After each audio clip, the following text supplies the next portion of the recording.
Uyabuyelwa emabaleni. Abafundi bamabanga aphantsi kunye naphezulu ngoku baza kuphinda babe nakho ukubonakalisa izakhono zabo kwaye oku kuza kuphinda kugqamise iphondo laseMntla Koloni. We foresee that the economic injection for this year will be more than 120 million rand for the Northern Cape. Previous years since 2009, that needs a clap back. So if you look at where we started with 12 teams in 2009, going forward, this year we've got 182 teams participating. Le tumente yemidlalo ngemidlalo idlalwa ngabo baselula kwaye injongo zayo eziphambili kukuqakathisa ulutsha.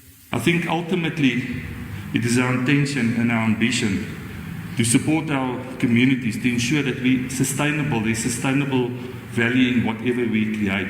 Lowo owayesakuba ngumdlali wamaBhoko-Bhoko omele i-Absa Wildeklawer uVictor Matfield uthe ezemidlalo zidlala indima enkulu ebomini bomntwana. Gives them the opportunity to learn so many lessons, gives them the opportunity to belong to a team, to belong to something, to have an identity in something, so it's just unbelievable.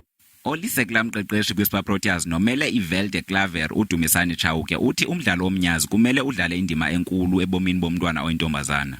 Well, it gives them the opportunity to dream. It gives them the opportunity to get out there and explore the talents that they've been blessed with. I mean, we do have the World Cup coming up in 2023 down in Cape Town.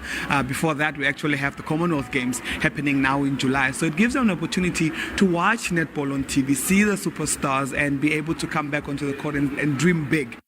Urhulumente waseMntla Koloni uthembisa ngenkxaso. We are very grateful to be the host province for this gigantic event, where we'll be having more than 4,000 participants. And the mayor is 100% correct. We are trying our best to inject life into our tourism economy in the province.